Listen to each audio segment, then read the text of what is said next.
Ce jour-là, le vent soufflait très fort. Et dans la maison de Boris et Barbara, une fenêtre était restée ouverte. Quand Boris rentra chez lui après son travail dans la forêt, il fut surpris de trouver la maison pleine de feuilles mortes. « Barbara! Barbara !» s'écria Boris. « Tu as oublié de fermer la fenêtre! Et maintenant la maison est pleine de feuilles !» Mais Barbara n'était pas là. Où avait-elle bien pu aller? À cet instant, Barbara revenait portant un panier plein de marchandises. « Salut Boris !» dit-elle. « Je suis allée au village acheter des provisions. »« Oui, mais tu as oublié de fermer la fenêtre. Regarde un peu l'état de la maison. Le vent a soufflé toutes ces feuilles dans notre salon. »« Tu ne devrais pas oublier ce genre de choses, c'est important. »« Oh, je suis désolée, Boris, » dit Barbara. « Je vais donner un coup de balai à toutes ces feuilles. » « Mais tu ne devrais pas être si fâchée, parce que toi aussi tu oublies des choses des fois. »« Je n'oublie jamais les choses importantes, moi, » dit Boris. Il en voulait encore un peu à Barbara. « Je vais aller chez Miffy, » dit-il. « Je me souviens de lui avoir promis de lui construire une remise. »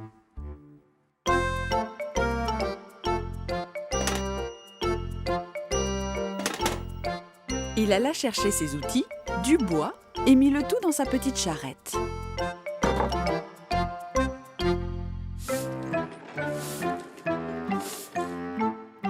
Tu vois, » dit-il, « je n'oublie pas de prendre tout ce qu'il faut pour faire correctement le travail que je dois faire. » dit Barbara. Elle ne dit rien de plus et continua à balayer les feuilles, tandis que Boris tirait sa charrette à travers la forêt.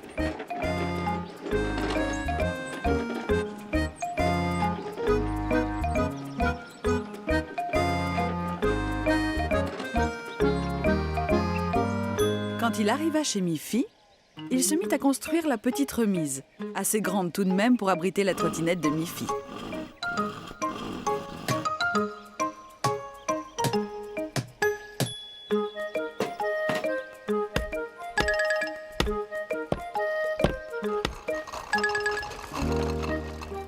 Elle est vraiment parfaite, dit Miffy. Merci beaucoup, Boris. Boris se sentit très fier du bon travail qu'il venait de réaliser. Entre-temps, Barbara avait terminé de balayer toutes les feuilles hors de la maison. Elle se sentit très fatiguée après un tel travail.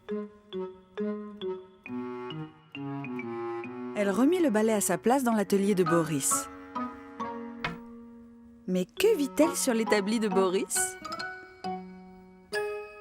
Une serrure et sa clé. À cet instant précis, Miffy voulut fermer la porte de sa nouvelle remise. Mais la porte revint en arrière. Mais on ne peut pas fermer la porte, Boris, dit Miffy. Aurais-tu oublié de mettre une serrure? Oh non, dit Boris. Au même moment, Barbara apparut dans le jardin de Miffy, avec quelque chose dans les mains. C'était une serrure. Tu n'as pas oublié ceci, Boris? Demanda Barbara. Je croyais que tu n'oubliais jamais les choses importantes. Boris était très embarrassé. Mais Miffy dit: Ah non! Moi aussi, j'ai oublié quelque chose d'important. Ma maman a dit que je devais vous offrir un bon chocolat chaud pour vous remercier de ma nouvelle remise. Nos trois amis éclatèrent de rire. Un jour, Miffy était tout agitée, parce qu'après l'école, son groupe de danse allait répéter leur nouveau numéro pendant le cours de danse de Tante Alice. La classe terminée, tous les membres du groupe se réunirent dans la cour. Winnie arriva la première. Elle était excellente pour danser sur un pied. Puis Mélanie arriva. Elle était parfaite pour les pirouettes. « Mais où est donc Grogny ?» demanda Miffy. « Elle est la meilleure pour les sauts. » À cet instant, elles virent arriver Grogny. Elle ne sautait pas, elle boitillait. « Oh non !» dit Miffy. « Qu'est-ce qui t'arrive ?» Pourquoi tu boites? C'est arrivé au parc, dit Grogny. Je suis tombée du toboggan et je me suis tordu la cheville. Et j'ai de la peine à marcher. À ce moment-là, maman Pompon arriva en voiture. Ne t'inquiète pas, Grogny, dit Miffy. tu n'auras pas à marcher. Ma maman va te conduire chez Tante Alice au sommet de la colline. Elle sait très bien comment soigner les entorses. C'est vrai, dit maman Pompon. Tante Alice connaît un tas de choses pour guérir. Maman Pompon s'en alla avec Grogny. Miffy, Mélanie et Winnie les suivirent à pied. Mais elles prirent un raccourci à travers champs et arrivèrent en même temps que la voiture chez Tante Alice, au sommet de la colline. Je me demandais où vous étiez, dit Tante Alice. Mais quand elle apprit que Grogny s'était blessé, elle sut exactement ce qu'il fallait faire. Je vais prendre une compresse humide et froide et l'appliquer autour de ta cheville, dit Tante Alice. Ça va faire disparaître l'enflure. Grogny s'assit dans un fauteuil, la jambe posée sur un coussin. Elle n'avait pas mal, mais elle était très triste de ne pouvoir danser avec ses amis.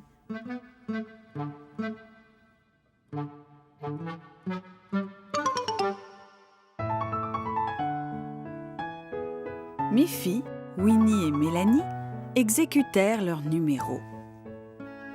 Mais elles étaient tristes aussi que Grogny ne puisse en faire autant. Ne soyez pas tristes, les filles, dit Tante Alice. Ce n'est pas trop grave. J'ai une crème spéciale pour la cheville de Grogny. Et je suis sûre qu'elle pourra danser la semaine prochaine au gala de danse de l'école. La soirée de gala arriva. Et tout le monde se demanda si Grogny allait vraiment pouvoir exécuter ses sauts. Le rideau s'ouvrit et on entendit de la très belle musique. Tout d'abord, ce fut Winnie qui dansa sur la scène. Et sur une jambe, s'il vous plaît. Bravo! Bravo! Bravo! Hurrah!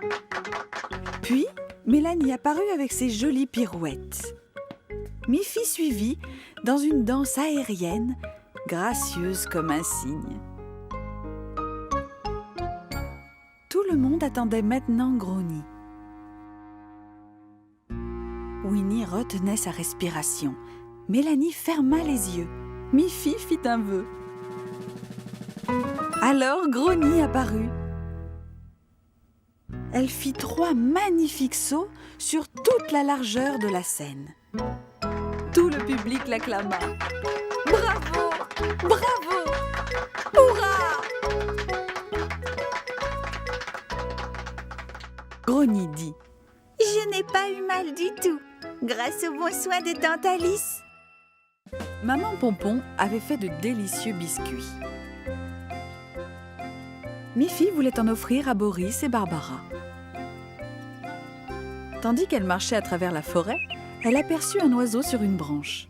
Au pied de l'arbre, elle remarqua qu'il y avait 1, 2, un tas de champignons. Et là-haut, Pensa-t-elle, il y a plusieurs nuages blancs dans le ciel. elle compta. 1, 2, 3. Oh! Et là-bas, il y a de superbes papillons. 1, 2, 3, 4. Qu'est-ce que je pourrais encore compter? Soudain, elle se souvint que derrière le banc de bois, il y avait encore d'autres arbres avant d'atteindre la maison de Boris et Barbara. Voici le banc. Alors, elle commença à compter. 1 arbre, 2 arbres, 3 arbres, 4 arbres, 5 arbres. Ça y est, j'y suis. Salut Miffy, Dit Boris. ça me fait plaisir de te voir. Mais regarde le ciel, il y a pas mal de nuages noirs là-haut. Et le vent souffle de plus en plus fort. Je crois bien qu'il va y avoir une tempête d'ici peu. Je ferai bien de te ramener chez toi. Mais je suis venue vous apporter de délicieux biscuits faits par ma maman pour toi et Barbara, dit Miffy. Ne t'en fais pas, Miffy. Tu peux revenir demain et nous prendrons le thé ensemble accompagné de tes biscuits. Boris raccompagna Miffy. Très vite, le vent souffla très fort.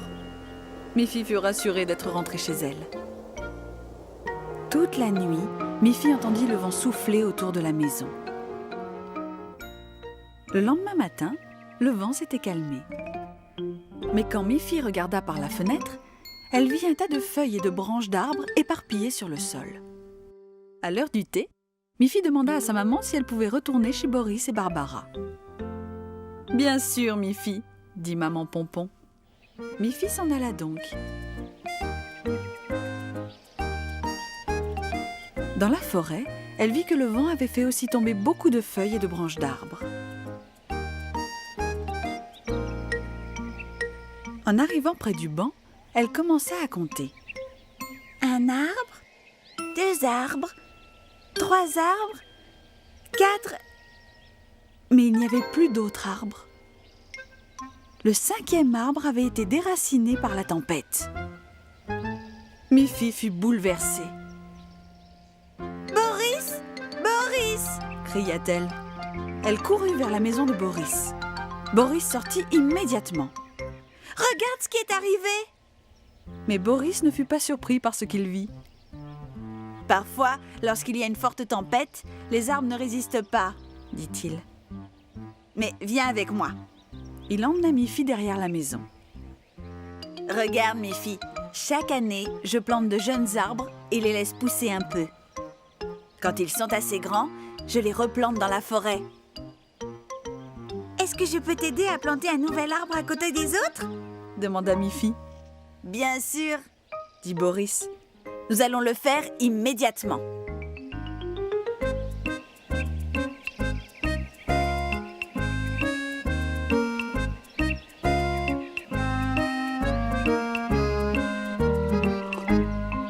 Eh bien maintenant, il y a de nouveau 5 arbres, dit Miffy. L'heure du thé était venue et ils se régalèrent avec les délicieux biscuits de maman Pompon. Un jour, Miffy rentrait de l'école en courant. Quand soudain, Snuffy la dépassa à toute vitesse et arriva le premier à la maison. Snuffy, tu es beaucoup plus rapide que moi, dit Miffy. Je n'arriverai jamais à te battre dans une course.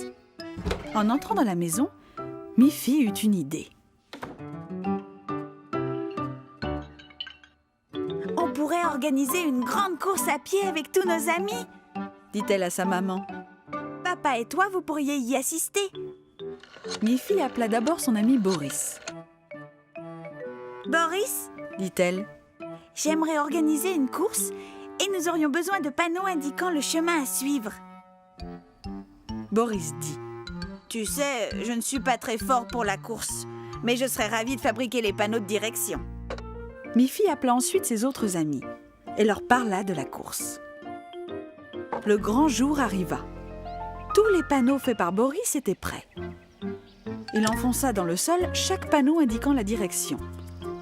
Un panneau bleu, un panneau jaune, un panneau rouge, un panneau vert et le dernier, un panneau blanc.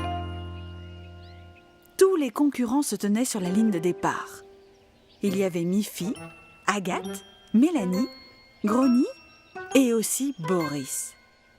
Barbara brandit le drapeau blanc du départ. Elle cria « Prêt ? Partez !» et elle agita le drapeau. Tous s'élancèrent courant le plus vite possible. Qui allait gagner ? Ils passèrent tous le panneau bleu. Agathe en tête. Boris faisait son possible. Mais il n'avait pas l'habitude de courir et il se retrouva bientôt derrière tout le monde. Puis ils atteignirent le panneau jaune. Là, c'est Grogny qui était en tête. Mais au panneau rouge, Mélanie soudainement passa la première. Puis vint le panneau vert. Regardez, c'est Miffy qui mène la course.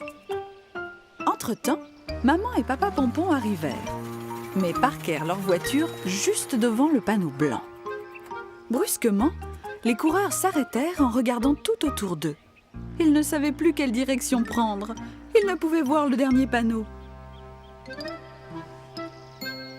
Celui-ci était caché par la voiture.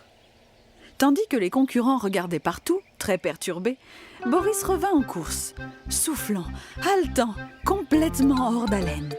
Mais Boris continua de courir et passa la ligne d'arrivée. Barbara agita le drapeau. « Tu es le vainqueur, Boris !» s'écria-t-elle. « Je suis très fière de toi !» Papa et maman Pompon décidèrent d'aller féliciter le vainqueur. Quand la voiture s'éloigna, les autres concurrents découvrirent alors le dernier panneau blanc. Ils recommencèrent à courir le plus vite qu'ils pouvaient. Miffy atteignit la ligne d'arrivée la première. Mais naturellement, bien après l'arrivée de Boris. « Comment as-tu fait pour deviner où était la ligne d'arrivée, Boris ?» demanda Grogny. « Personne ne pouvait voir le panneau. »« Mais simplement parce que je savais où il se trouvait. C'est moi qui l'ai placé, » dit Boris. « Mais Boris, » dit Barbara, « ce n'est pas juste vis-à-vis des autres. »« Je n'ai pas couru pour gagner, » dit Boris. « Je suis très heureux d'avoir pu participer à la course. Mais bien sûr, c'est Miffy la vraie gagnante. » Alors tout le monde applaudit en riant, parce que cette course avait été très amusante.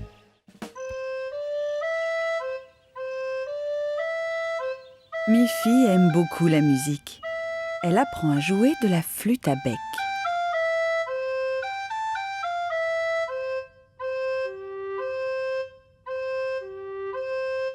Tu joues vraiment très bien, Miffy, dit maman Pompon. Mais ce morceau demande plusieurs interprètes. Miffy dit alors: Oui, je peux inviter mon amie Agathe. Elle pourrait jouer de l'accordéon. Bien sûr, répondit maman Pompon. Et Colette Cochon joue de la contrebasse à merveille. Je vais lui téléphoner et l'inviter à se joindre à nous.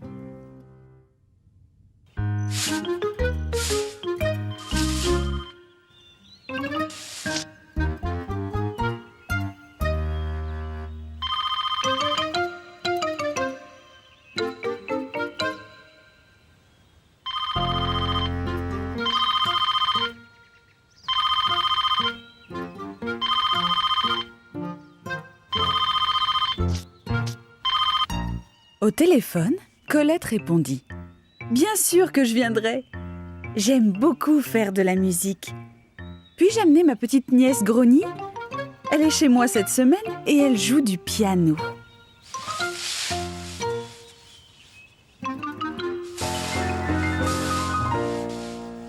Hélas, dit maman Pompon.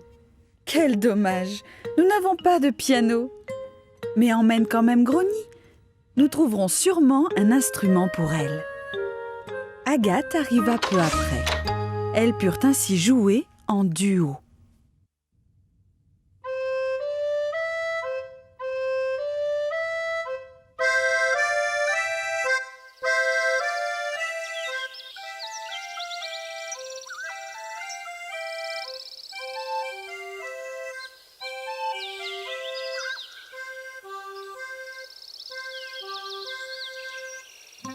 Colette mit beaucoup de temps à transporter sa lourde contrebasse jusqu'à la maison de Miffy au sommet de la colline.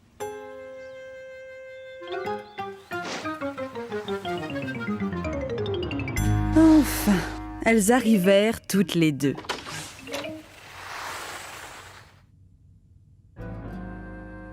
Miffy, Agathe et Colette purent alors jouer ensemble en trio.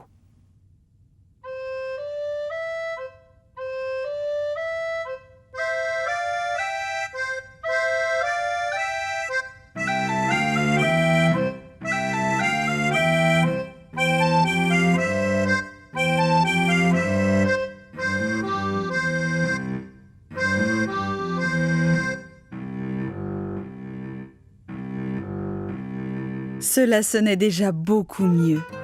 Mais Grogny n'avait rien pour jouer. Ce n'était pas drôle pour elle. Nous n'avons pas de vrai piano, Grogny, dit Miffy. Mais j'ai un piano miniature, un jouet.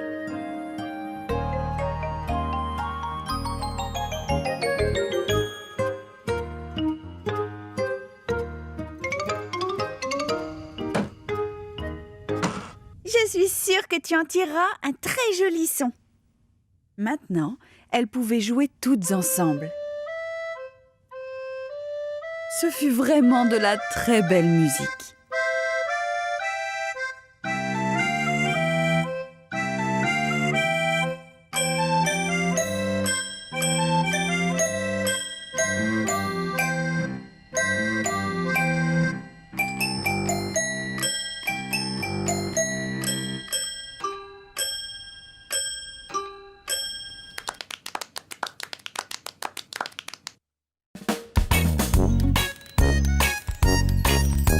Miffy court et c'est la joie. Avec ses amis, on ne s'ennuie pas. Snuffy, Agathe, Barbara, Boris, Colette, ils sont tous là et tous ensemble.